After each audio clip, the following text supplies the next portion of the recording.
किसान साथियों नमस्कार। आज आपके लिए और एक बेहतर जानकारी लेके आए हैं। इस उत्पाद की आप सबको आवश्यकता है हर फसल के लिए, और उन कृषक मित्रों के लिए इस उत्पाद की सख्त जरूरत है। ये जो उत्पाद हम आज आपको बताने जा रहे हैं, ये जो तरीका है बरसों पुराना है, पौराणिक है। इसी को उपयोग करके पुराने जो लोग, जब रसायनों का प्रचलन नहीं था तो बीमारियां तो उस समय भी आती थी, पर उस समय वो कीटों का या वायरस का या फंगस का नियंत्रण कैसे करते थे। आज ये जो इस बैरल के अंदर, इस 50 लीटर की टंकी के अंदर जो आप देख रहे हैं, हल्की हल्की भुरभुरी सी, ये है चमगादड़ की बीट। 20 किलो चमगादड़ की बीट हमने डाली है 50 किलो बैरल में। ये 50 किलो बैरल के अंदर 20 किलो चमगादड़ की बीट डाली है। चमगादड़ की बीट अक्सर पुराने लोग, जब रसायनों का प्रचलन नहीं था, जब हम छोटे थे, तो हमने भी इसको आंखों से देखा है कि मिर्ची में, पपीता में, या फिर ऐसी जो फसल है जिसमें पत्तियों का मुड़न हो जाता है, पत्तियां ऊपर की ओर मुड़ जाती है, नीचे की ओर मुड़ जाती है, जिसको कुकड़ा कहते हैं, पत्ती मुड़न रोग कहते हैं, वो उस रोग को नियंत्रण करने में इस चमगादड़ की बीट को लोग, जो पहले कुओं, रेत या फिर छोटे बैलों से जो पानी निकाल के जो नाली में पानी देते थे, उसमें कपड़े की पोटली में इस गोबर की खाद को बांध के वो लटका देते थे। तो धीरे धीरे इसका रस फसल में जाता था, तो फसल में जो जड़ संबंधित बीमारियां, उसको भी नियंत्रण करती थी।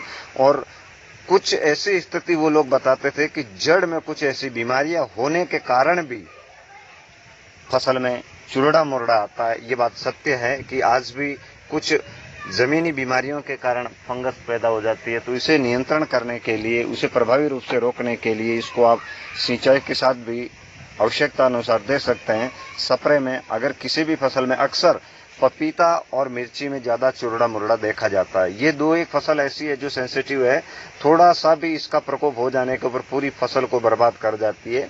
तो इसके नियंत्रण के लिए आप 50 लीटर के बैरल में, जैसे कि 50 लीटर ये जो लिखा हुआ है, ये पहले दूसरा उत्पाद बनाया था, तो उसको खाली करके हमने ये एक उत्पाद बनाया है।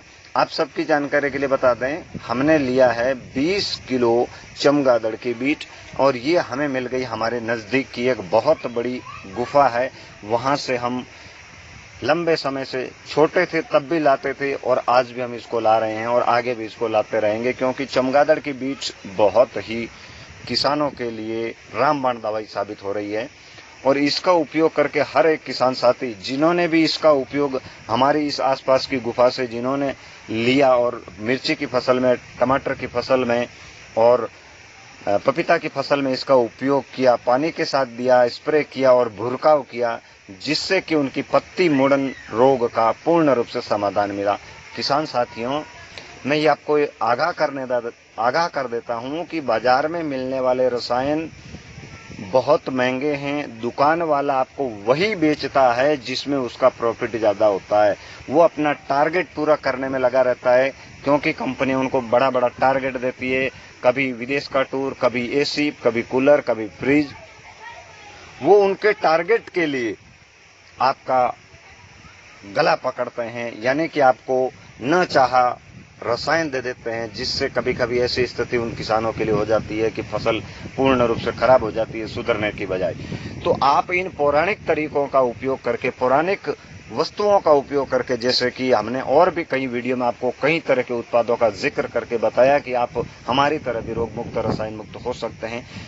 आप भी चमगादड़ की बीज जहां से आपको नजदीक में मिल जाए, अन्यथा आप और कहीं से जहां सुलभ हो वहां से ले सकते हैं चमगादड़ की बीट, जो कि वायरस जनित बीमारी को रोकने में सक्षम है। चाहे जमीनी वायरस हो, चाहे वायु जनित हवा में, हवा के साथ एक जगह से दूसरी जगह जाने वाले वायरस को रोकने में ये सक्षम है। न जाने इसके अंदर कौन से तत्व और अतिरिक्त पाए जाते होंगे, पर इसको और अधिक ताकतवर और गुणकारी बनाने के लिए इसको हम वेस्ट डीकंपोजर डाल के 21 दिन इसका भी लीचिंग अर्क निकालेंगे। लीचिंग अर्क निकालने के लिए हमने 5 लीटर का गैलन नीचे लगा रखा है। ये निश्चित माप रहेगा 1 एकड़ में कि हर सिंचाई के साथ, या अगर हम फसल मिर्ची या टमाटर लगाएंगे तो उसमें या दूसरी भी क्रॉप, क्योंकि इसके अंदर कई तरह के ऐसे सूक्ष्म पोषक तत्व है, खनिज तत्व भी हैं जो फसल के लिए, खेत के जीवाणुओं के लिए उनका भोजन बनकर फसल को अच्छा उत्पादन देने योग्य बनाएगा। तो अब इसके अंदर हम डालने जा रहे हैं वेस्ट डीकम्पोजर। इससे पहले हमने डाल दिया है वायु जनित वायरस, टमाटर के वायरस, मिर्ची के कुकड़ा वायरस और पपीता के पत्तियों के मुड़न को रोकने वाला एक ऐसा तरीका। आप इसकी मात्रा को घटा सकते हैं, बढ़ा सकते हैं। यहाँ इसमें कोई निश्चित नहीं है कि मात्रा आपको इतनी ही लेनी है। फसल में रोग न हो, फसल में किसी प्रकार का ऐसा कीट न लगे कि आपको महंगा रसायन खरीदना पड़े। मैं आशा करता हूँ ये वीडियो भी आपको जरूर पसंद आया होगा। अगर ये वीडियो भी अगर आपको पसंद आया है तो आप जरूर जैविक खेती की ओर कदम उठाएं। इसके आगे आपको और ऐसे कई तौर तरीके जो पौराणिक तरीके चले आ रहे हैं जिनको आज करने की आवश्यकता है, जिनको आज खेती में वापस उतारने की आवश्यकता है, कम मेहनत में, कम खर्चे में। तो आओ जैविक खेती की ओर कदम बढ़ाओ। तुम मुझे खेत दो, मैं तुम्हें रसायन से मुक्ति दूंगा। धन्यवाद। तो इस तरह यह बनाए गए मैन्योर से, चमगादड़ मैन्योर से अर्क निकलना नीचे चालू हो गया है और ये एकदम तुरंत ही सोल्यूबल अवस्था में भी निकल रहा है, क्योंकि अगर इसको पाउडर के रूप में ही ऐसे डाल देते हैं तो ये पानी में घुलता है, उसके बाद फसल तक जाता है। यहाँ तो घुला हुआ सीधा पानी के साथ देने से तुरंत फायदा है। देखिए रंग इसका बदला हुआ सा आ रहा है, बूंद बूंद करके इस बाल्टी के अंदर इसका अर्क निकल रहा है। इस प्रकार 50 लीटर के टंकी में 20 किलो डाला गया किसी भी प्रकार का मैन्योर, यानी कि चमगादड़ हो या फिर मुर्गी खाद हो या फिर नीलगाय की गोबर हो, हाथी की डग हो, तो उसे आप अधिक से अधिक 3 बार तक उसका अर्क निकाल के खेत में उपयोग कर सकते हैं।